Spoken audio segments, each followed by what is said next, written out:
Senator McCarthy. Thank you, Madam Acting Deputy President. I rise to speak tonight on an important event that occurred this month called NAIDOC, or NAIDOC Week. And I'm sure and I hope that senators here were able to take part in NAIDOC ceremonies, whether in their respective states or electorates or cities or towns, because it's an important week, certainly to First Nations people across the country, but also I think for our country, Madam Acting Deputy President.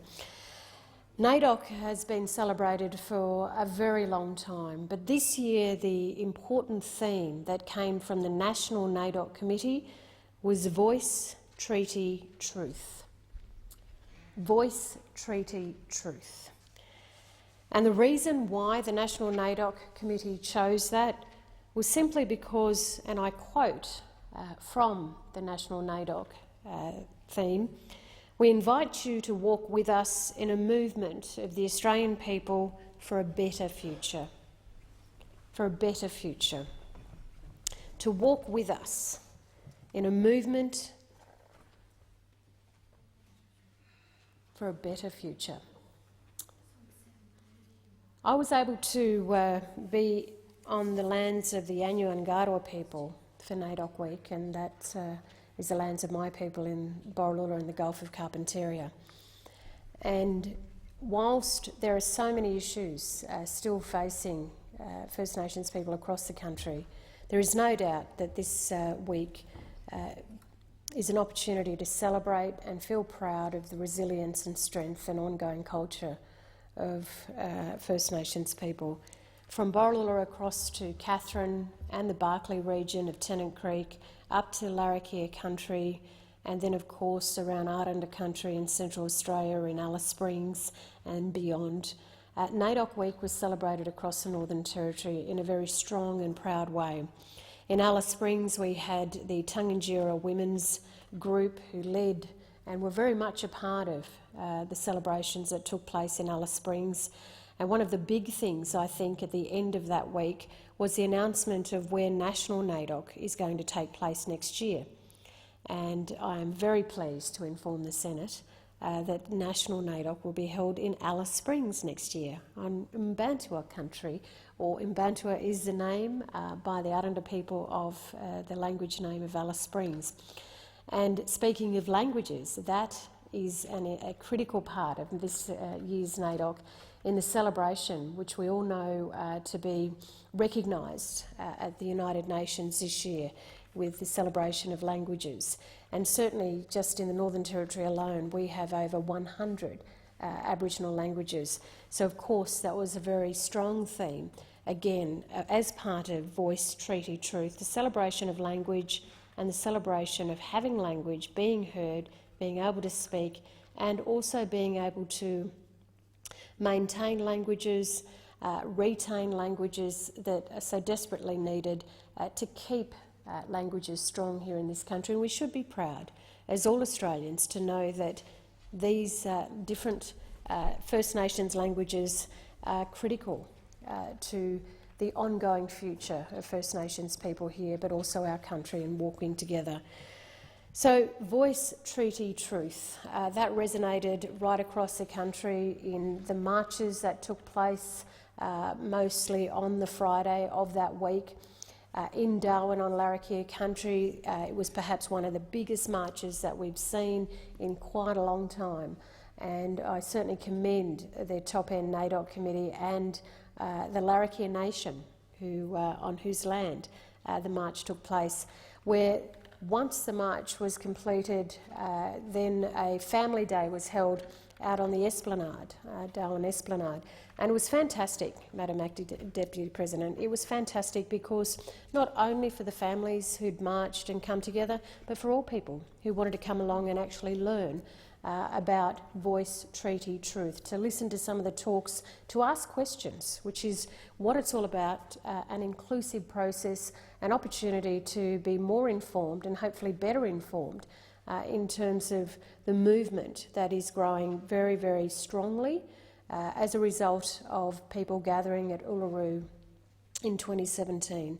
So the Uluru statement from the heart that so many hundreds of people gathered of First Nations people around Uluru in May 2017. Since then, that movement has grown, and the movement needs to be more of the people's movement, because we here in both the Senate and the House are still struggling with the fact that the statement of the heart came from the heart, from people who want the Parliament to listen to the calls for a voice to the Parliament. It is not a third chamber to the Parliament, Madam Acting Deputy President. It is most definitely not a third chamber. And I do acknowledge that Barnaby Joyce, who has the member in the other house, has now said that he apologises for having called it a third chamber of the Parliament. And I accept that, I take that. I think that the more informed people can be, hopefully this debate can rise to a particular level that enables First Nations people to feel like they are being heard, know that they are being heard, but most importantly being respected in the fact that this has been a journey that has begun with First Nations people asking all Australians to walk with us. Sure, there's a fair bit to navigate through, and I know that the Indigenous Affairs Minister made a statement during the week in relation to this, in terms of a voice to the Parliament, in terms of constitutional conversations. And I know too that Linda Burney, as our Shadow Indigenous Affairs Minister, and certainly the Labor Party, have consistently stayed strong behind the fact that the voice is something that the First Nations people have asked since 2017, and we remain committed to that. But we're also committed to the fact that we have to do that together here in the Parliament. And I do commend the work of Ken Wyatt in trying to bring about greater understanding amongst his own colleagues, because that's what we're going to need more of. You know, the conversations and the discussions.